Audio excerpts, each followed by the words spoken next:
Yes, hi Aries. This is for May 24th to May 27th.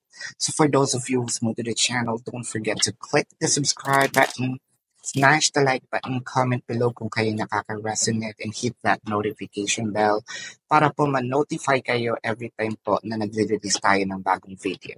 No? So, Aries, kung gusto niyo po ng dalawang reading sa akin, meron po doon sa kabilang channel, that is Babaylan TV. No? Nagla-live din po tayo doon, no, sa Babaylan TV. Yun po ang ating unang channel catered for our international audience. Ayan.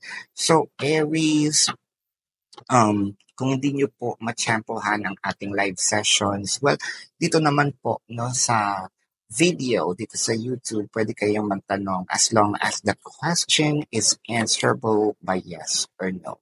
Ayan. Aries, kung hindi po kayo masasatisfied sa yes or no, no, wag po kayo mag-alala.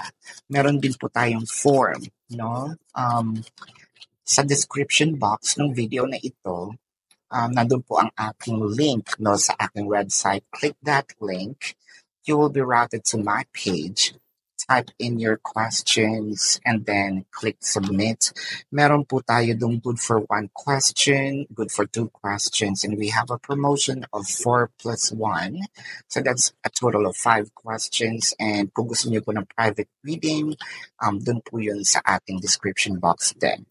So Aries, this is a general reading.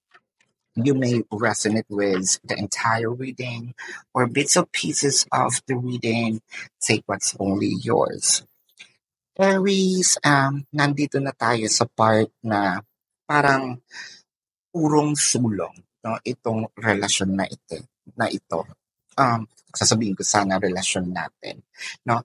Well, itong relasyon ninyo is um, parang pabugso-bugso. Hindi siya katulad dati na ang ganda ng flow. Parang meron ditong isa gustong lumayo. No, it's either literally, no, gustong mag-ibang bansa. Either matagal na itong plano, dahil nakikita ko dito, siguro sinasabi niya sa sarili niya, no, wala akong future dito sa kinalalagyan ko ngayon. So, I think that kung kailan pa, no, medyo nagiging okay yung relasyon, tsaka pa ito mangyayari.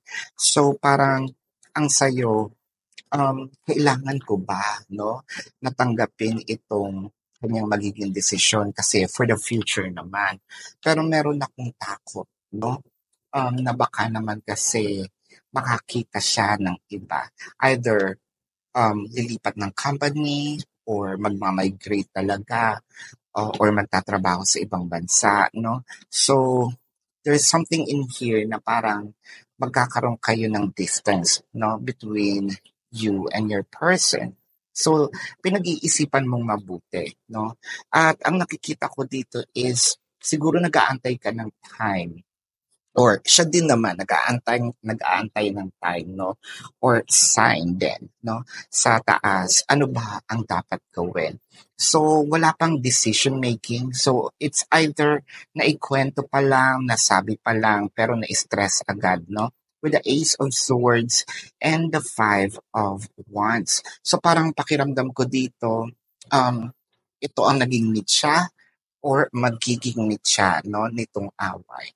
I feel like meron na agad ditong sabihin natin hindi pagkakaunawaan. Siguro nagkaroon na ng discussions, yung isa pinipilit na yung isa naman ayaw pang pumayag or medyo nagdadalawang isip with the Page of Wands, the King of Wands, and the Four of Pentacles. Uy, wow, nakikita ko naman dito, if ever siya ito na nagpupumilit, no? Na, sige, pagbigyan mo na ako. I think nakikita ko naman dito is, wow, with the Four of Pentacles, the Ten of Swords, and the Ace of Pentacles. So I feel like at the back of this person's mind, no, na parang baliin ko kaya, no, yung hindi na lang ako magpaalam. With the Ten of Swords. So parang Magkakaroon ng missing in action nga ba? With the Seven of Pentacles and the Seven of Swords. Nako. I think meron ka ditong naitanong, no? Meron bang iba, no? Meron ka bang susundan? Meron nga ba, no? With the Three of Cups and the Four of Wands. So, ang nakikita ko dito, parang, nako, this is half-hearted, no? And I feel like this is true, but half of it is true. Which is, oo, may opportunity, no, na lumipat ng ibang lugar, lumipat ng ibang company, pero may sinusundan na ito. And we are talking about an option for ibang tao, no? So this might be your reading for new Aries. Tingnan natin ang zodiac sign ng taong mahal mo. This could be their sun sign or a placement in their chart. I'm seeing Leo, I'm seeing Cancer, I'm seeing Sagittarius, Taurus. Uh, Leo is very dominant, no?